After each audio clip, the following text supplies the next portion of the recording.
Olá, telespectador. Estamos aqui para mais um programa do Direito na TV.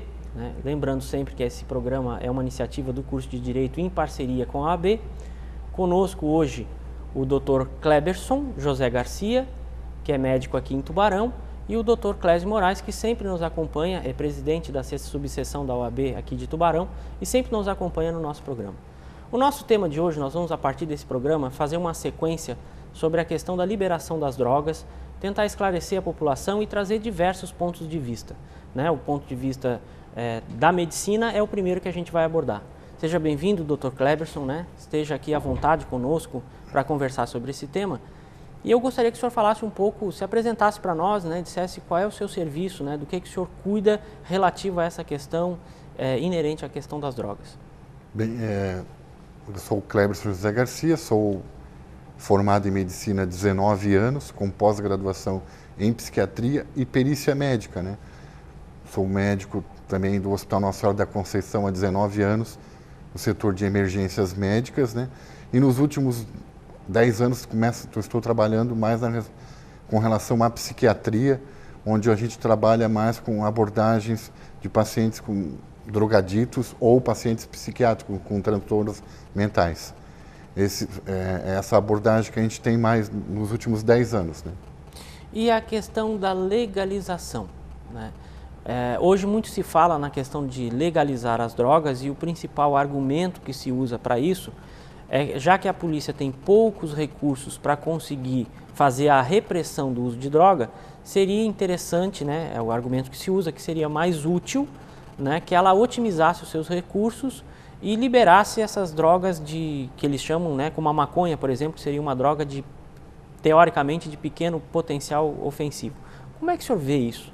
Olha, eu discordo completamente, até acho isso uma falácia, porque, por exemplo, com a liberação do álcool, também se dizia naquela época que o número de consumo de álcool ia diminuir, e pelo contrário, aumentou mais, e também hoje o álcool é considerado uma droga social.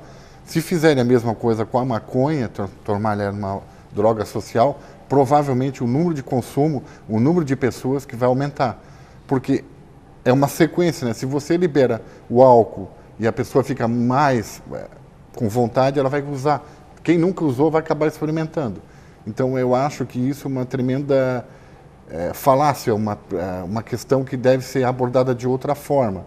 Nosso país é um país continental, diferente de outros países onde a maconha é liberada, ou outras drogas, né? Doutor, assim, se isso acontecesse, né, no seu sentimento, vindo a maconha sendo liberada, né, quais os efeitos que a gente teria para a sociedade em geral? Na sua visão, já que o senhor convive com pessoas que utilizam esse tipo de droga. Será o primeiro passo para usar outros tipos de droga, porque a sensação de usar uma droga é uma sensação de plenitude, de satisfação. Se você não se satisfaz mais com ela, você vai procurar outra droga.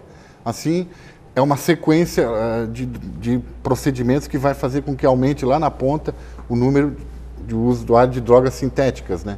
Ou como a cocaína ou como o crack, que são drogas mais pesadas e mais graves, ou a heroína, né? Em menor escala devido às condições financeiras do brasileiro, né, do povo brasileiro. Do ponto de vista psiquiátrico, o que leva uma pessoa então a ter o primeiro contato, seja com o álcool? O álcool, como o senhor diz, é uma droga social, né? Isso. Em qualquer lugar que a gente vai, ele está apresentado para a gente. O álcool mais é de convívio familiar, né? Os próprios pais ensinam, que é uma coisa errada, aos filhos beberem. Então, torna-se um vício já familiar, né? Uhum. Então, a questão das drogas, ela se torna um pouco mais diferente, né? Geralmente os pais não ensinam os filhos a usar. Mas com a liberação da maconha, talvez um pai que use, queira que seu filho use também. E isso também vai interferir no futuro de cada pessoa, né? De cada elemento dentro da sociedade. Né? E na sua visão, quais seriam os efeitos do uso social da maconha? Eu acredito que o mesmo efeito com relação às drogas, com relação ao álcool, né? Aumentar o índice de acidentes de automóveis. Outra coisa, a maconha, com um certo tempo a pessoa tem degeneração cerebral, nós teremos mais pessoas internadas por problemas mentais, problemas de ordem física e mental, nós teremos um desgaste cerebral, né, uma degeneração cerebral, e isso provoca no futuro nós temos mais pacientes com Parkinson, com demência cerebral, ou seja, nós teremos mais idosos com problemas mentais. Eu li uma vez um estudo de que a maconha, assim como outras drogas, ela pode potencializar, né, se a pessoa já tem uma tendência a uma esquizofrenia ou alguma doença mental, ela poderia potencializar isso. Isso procede? Isso é verdade, porque como a maconha é uma droga de degeneração do sistema nervoso central, ela pode provocar nas pessoas esse adiantamento. Por exemplo, a gente sabe que a esquizofrenia é uma droga, é uma doença de característica genética. Quer dizer, ela vai se manifestar num paciente dos 15 aos 18 anos, em homens e de mulheres dos 18 a 25, se tiver uma condição para que manifeste. E a droga pode aumentar isso e conseguir que essa pessoa tenha. Tem pessoas que têm traços esquizofrênicos e não manifestam a doença. Com o uso da maconha pode manifestar. Pode manifestar. Nós vamos ter que fazer um pequeno intervalo e já retornamos.